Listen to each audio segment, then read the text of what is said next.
അപ്പോൾ അടുത്ത സെഗ്മെന്റ് ഈ വാഹനത്തിന് തൊട്ടു പിന്നാലെ.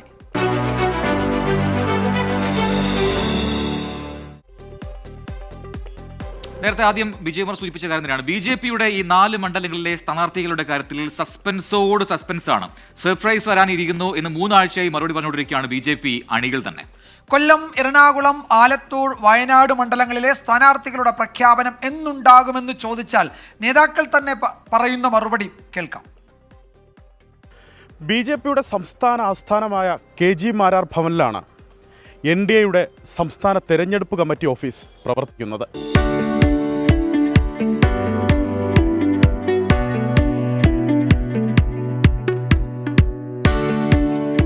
ഇതാണ് NDAയുടെ സംസ്ഥാന തെരഞ്ഞെടുപ്പ് കമ്മിറ്റി ഓഫീസിൻ്റെ ഉൾഭാഗം.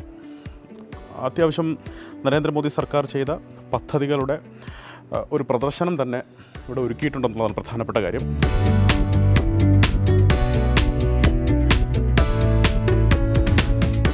അപ്പോഴും ഒരു പ്രശ്നമുണ്ട്. ആ പ്രശ്നം എന്താണെന്നറിയാൻ പുറത്തേക്ക് വരണം.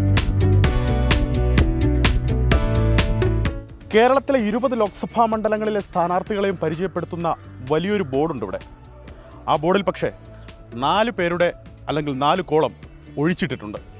ഞാൻ മനസ്സിലാക്കുന്നത് ഇത് കൊല്ലത്തെ കാൻഡിഡേറ്റിന് വേണ്ടിയിട്ടാണ്, ഇത് എറണാകുളത്തെ സ്ഥാനാർത്ഥിക്ക് വേണ്ടിയിട്ടാണ്, ഇത് ആലത്തൂരിലെ സ്ഥാനാർത്ഥിക്കും, ഇത് വയനാടിലെ സ്ഥാനാർത്ഥിക്കും വേണ്ടിയിട്ടാണ്.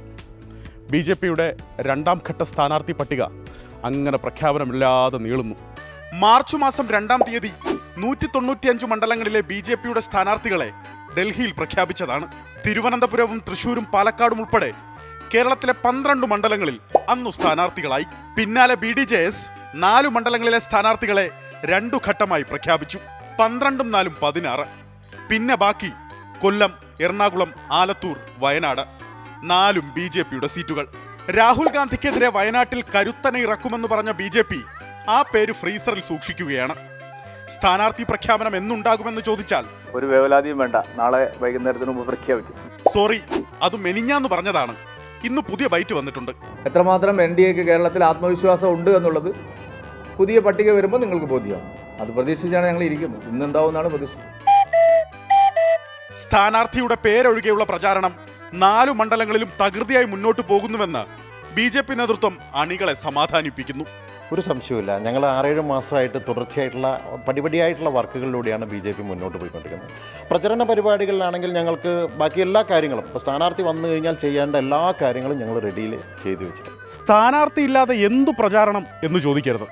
സ്ഥാനാർത്ഥി പ്രഖ്യാപനം വന്നു കഴിഞ്ഞാൽ ഉടൻ ഈ ബ്ലാങ്ക് സ്പേസുകളിൽ പേരും മണ്ഡലവും എഴുതിയ കളർ പടം ഒട്ടിച്ചിരിക്കും. ക്യാമറാമാൻ അരുൺ അസാറിനൊപ്പം അലക്സ്, റാം മുഹമ്മദ്, 24, തിരുവനന്തപുരം. വിജയകുമാർ, പോസ്റ്ററിലെ വെള്ളക്കളം അത് ഇന്ന് നിറയോ? ഇന്ന് നിറയേണ്ടതാണ്.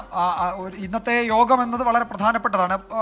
ഒരു കാര്യമുള്ളത് പ്രജിൻ, ഓർമ്മയുണ്ടാകും, പണ്ട് സോണിയാഗാന്ധി കർണാടകയിലെ ബെല്ലാരിയിൽ തെരഞ്ഞെടുപ്പിൽ മത്സരിക്കാൻ വേണ്ടി എത്തി. ആ സമയത്ത് BJP സുഷമ സ്വരാജിനെയാണ് അവിടേക്ക് നിയോഗിച്ചത്. അന്ന് ബെല്ലാരിയിൽ വലിയ മത്സരം നടന്നു.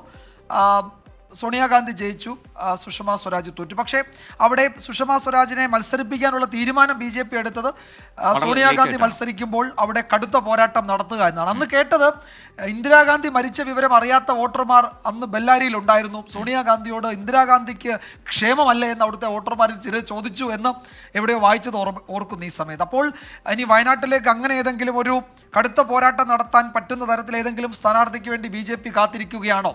സർപ്രൈസ് അതാണോ എന്നൊന്നും നമുക്കറിയില്ല. ഇപ്പോൾ പ്രധാനമന്ത്രിയുടെ വസതിയിൽ നടക്കുന്ന യോഗത്തിന് ശേഷം ഒരുപക്ഷേ കേരളത്തിലെ 4 അടക്കം പ്രധാനപ്പെട്ട ചില മണ്ഡലങ്ങളിലെ തീരുമാനം ഉണ്ടാകുമെന്ന് ഡൽഹി റിപ്പോർട്ടുകൾ വരുന്നുണ്ട്. നമുക്ക് കാത്തിരിക്കാം.